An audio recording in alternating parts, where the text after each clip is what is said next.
আমাদের সবার মনে যে কথাটা ফাল পারে নিত্যদিন, আজকে তার জবাবটা পাইবেন। আমি কেমনে আপনার আমার সবার মনের কথা জানি? আমি খালি আপনার মনের কথা জানি না, আপনিও আমার মনের কথা জানেন। এটা আসলে পুরা জাতির মনের কথা। কি সেটা? এক নাম্বার কথা হইতেছে, ইলেকশন কি আদৌ হবে? 2 নাম্বার, ইলেকশন নিয়ে সবার মনে শঙ্কা কেন? 3 নাম্বার, কারা চায় না ইলেকশন হোক? এই 3 প্রশ্নের জবাব দেওয়ার আগে আমাদের এক লম্বা কাহিনী শুনতে হবে। আশা করি শুনতে খারাপ লাগবে না, কারণ এই কাহিনীর মধ্যে আপনার অনেক প্রশ্নের জবাব আপনি পেয়ে যাবেন। প্রথমে শুরু করি এরশাদ বিরোধী আন্দোলন দিয়া। এরশাদের বিরুদ্ধে আওয়ামী লীগ আর বিএনপি, 2 রাজনৈতিক দলের রাজনৈতিক লড়াইয়ের ফলে এরশাদের পতন হয়। মুজিবের বিরুদ্ধে কোনো শক্তিশালী রাজনৈতিক লড়াই রাজনৈতিক দলগুলো গড়ে তুলতে পারেনি। মুজিবের পতন হয় অপ্রচলিত এক শক্তির হাতে। আর ওই পলিটিক্যাল ভ্যাকুয়ামটা পূরণ করার জন্যই বিএনপির মতো একটা দলের জন্ম হয়। তখন এমন কোনো রাজনৈতিক দল ছিল না যে ওই পলিটিক্যাল ভ্যাকুয়ামটা পূরণ করতে পারে। হাসিনাকেও কোনো রাজনৈতিক দল উৎখাত করতে পারেনি।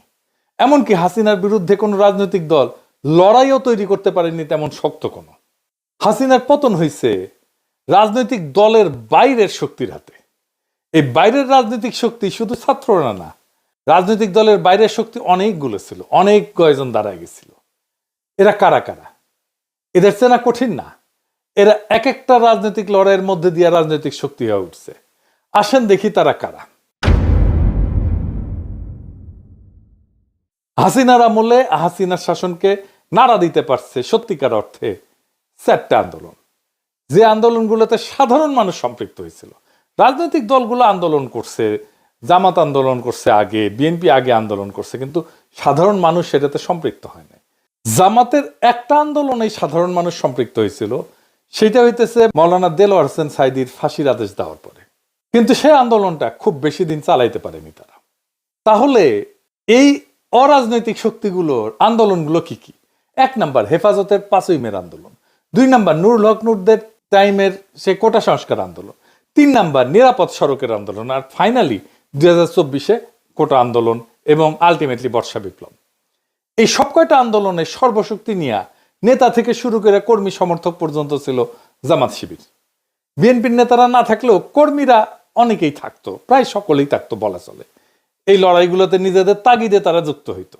আর পাশাপাশি একটা ইন্ডিপেন্ডেন্ট সোশ্যাল মিডিয়া ফোর্স তৈরি হয়েছিল, যেটা এখনো এক্সিস্ট করে, এখনো আছে, জিন্দা আছে।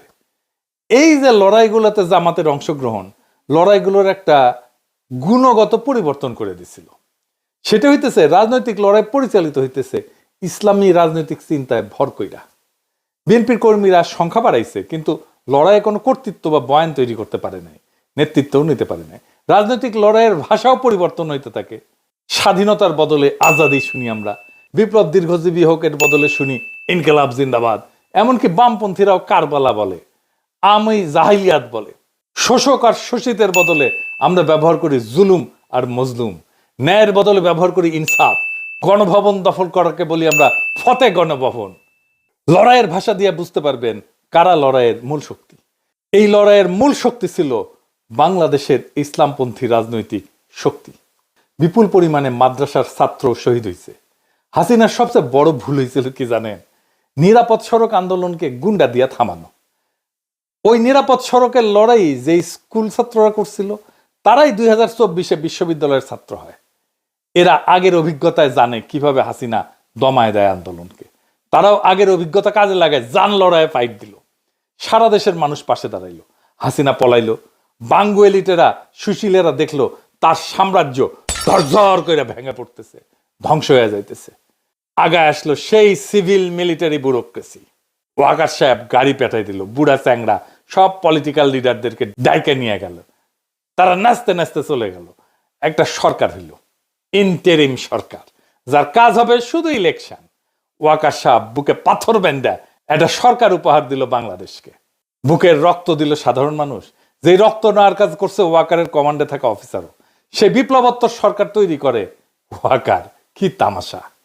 দেশের মানুষ যে রাষ্ট্রের একটা বদল চাইছিল, সেইটারে কব্বর দেওয়ার চেষ্টা হইলো, মাঠে নামাইলো বুদ্ধিজীবীদেরকে, শুরু হইলো তাদের বিরুদ্ধে আক্রমণ যারা একটা বিপ্লবী সরকার চাইতেছিল।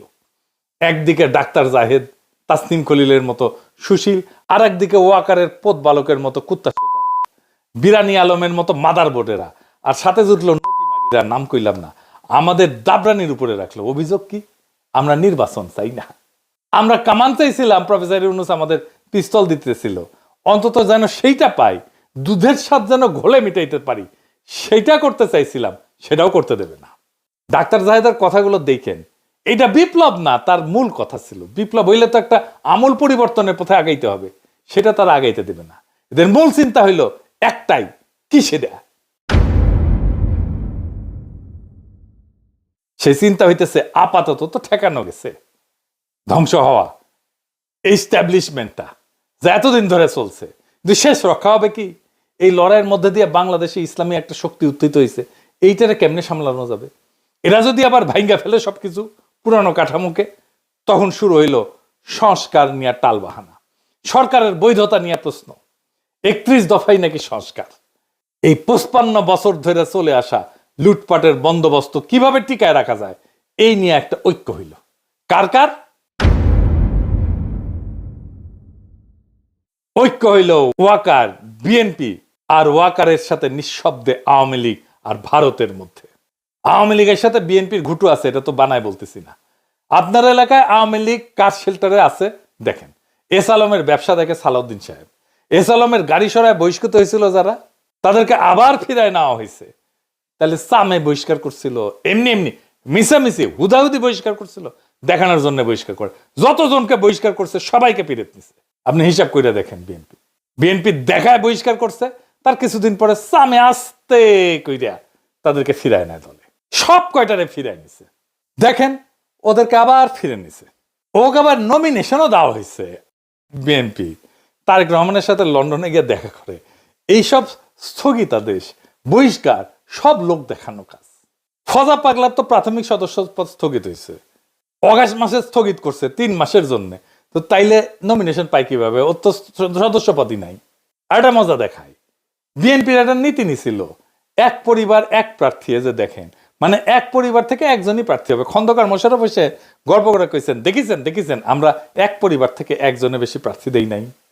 হ্যাঁ তাই তো, এক পরিবার থেকে তো একজনের বেশি প্রার্থী দেন নাই তো, তাই না?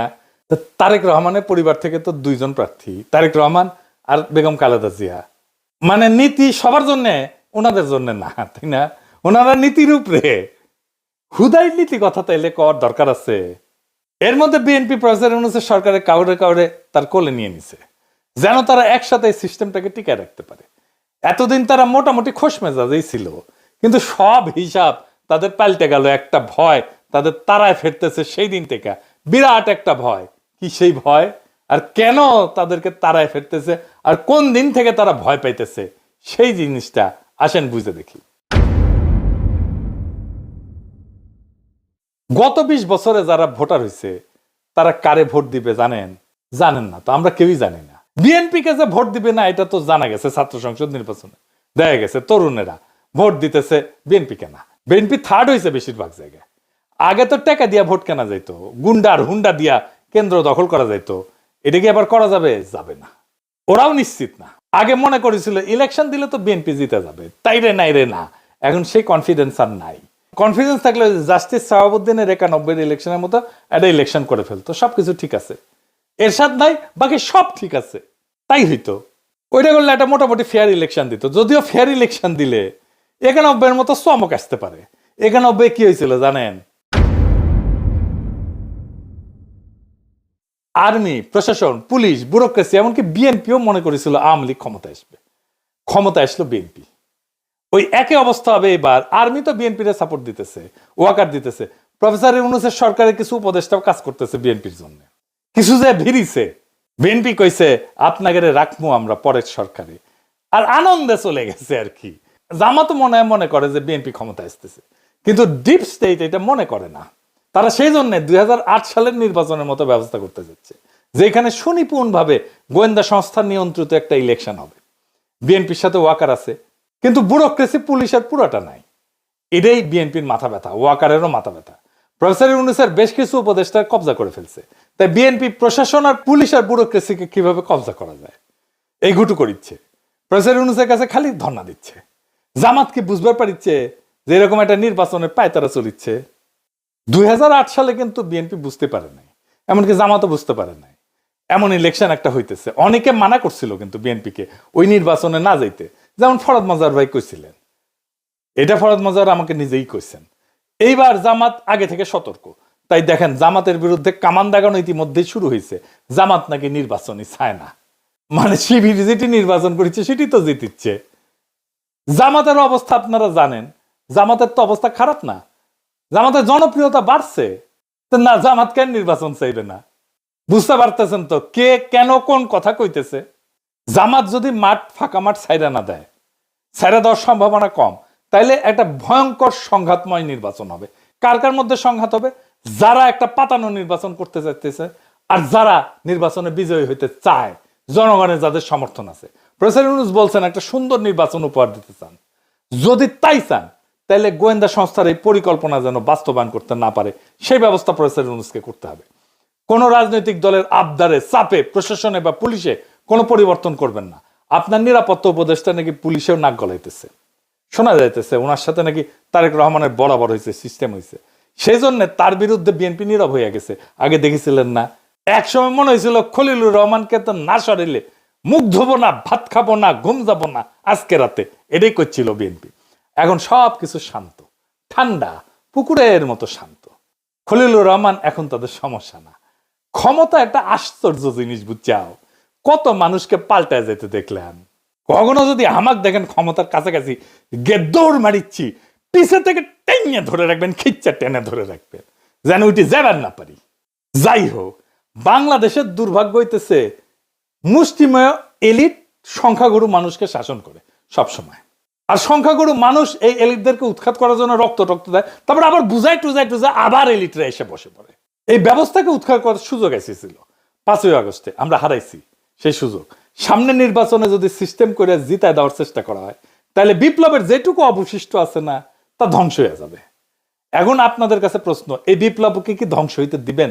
তবে এখন সময় কেবল অভিযোগ বা হতাশার না। আমি হতাশ হইতে নিষেধ করি। এখন সময় জায়গায় ওঠার, এক হওয়ার, আর নিজের ভবিষ্যৎ নিজের হাতে নেওয়ার। এটাই আমাদেরকে রক্ষা করবে। ইতিহাস বলছে যখন জাতি বিভক্ত হয় তখন এই এলিটেরা, শোষকেরা টিকে যায়, কিন্তু যখন মানুষ সচেতন, ঐক্যবদ্ধ, সাহসী হয়, তখন কোনো কৃত্রিম শক্তি তাকে দমায় রাখতে পারে না। এই যে যারা যারা এক হয়েছে, আওয়ামী লীগ, ভারত, ওয়াকার, বিএনপি, প্রফেসর ইউনূসের কিছু উপদেষ্টা, এগুলো কৃত্রিম শক্তি। এই শক্তি দমায় রাখতে পারবে না বাংলাদেশের সাধারণ মানুষকে। আমাদের তরুণদের রক্ত, স্কুল কলেজ বিশ্ববিদ্যালয়ের ছাত্রদের আত্মত্যাগ, সাধারণ মানুষের ন্যায়বোধ, তাদের লড়াইয়ের ক্ষমতা, এগুলো নিছক স্মৃতি কথা না, এগুলো ভবিষ্যতের ভিত্তি। এগুলোকে রক্ষা করতে হবে শুধু কথায় না, কর্মে, সততায়, সংগঠনে, তথ্যে, আইনে, নৈতিক প্রতিরোধের মাধ্যমে। এইবার আমাদেরকে ভাবতে হবে আমরা কি কেবল কথা বলবো নাকি বদল আনবো। ভয়, অপপ্রচার আর বিভক্তিকে হারাইতে হইলে লাগবে ধৈর্য, পরিকল্পনা আর সাহস। এখনই সময় সেই সাহস দেখানোর। এই দেশটা আমাদের, এই দেশ এলিটদের না, এই দেশ সংখ্যাগরিষ্ঠ সাধারণ দরিদ্র মানুষের। এই ইতিহাসও আমাদের। যারা রক্ত দিচ্ছে তারা চায় আমরা যেন ভয় না পাই। অন্ধকার যত গভীরই হোক, ভোরের আলো আসবেই যদি আমরা একসাথে থাকি এবং বিশ্বাস করি যে পরিবর্তন কেবল সম্ভব না, পরিবর্তন অপরিহার্য। সামনের ভোটের জন্য তৈরি হন। কাকে ভোট দেবেন সেটা নিয়ে আলাপ হবে, আলাপ করা যাবে, কিন্তু কাকে ভোট দেবেন না সেইটা এখনই ঠিক করে ফেলেন। কাকে ভোট দেবেন না সেটা আমার মুখ ফুটে বলে দেওয়ার দরকার নাই, আপনারা নিজেরাই জানেন। এটাই বিজয়ের প্রথম ধাপ। আমরা এই নির্বাচনে বেহাত বিপ্লবের পুনর্দখল করতে পারবো ইনশাল্লাহ, যদি আমরা এক থাকি, যদি আমাদের কৌশল ঠিক থাকে, যদি আমাদের সাহস, সততা এবং লক্ষ্য স্থির থাকে। ইনকিলাব জিন্দাবাদ।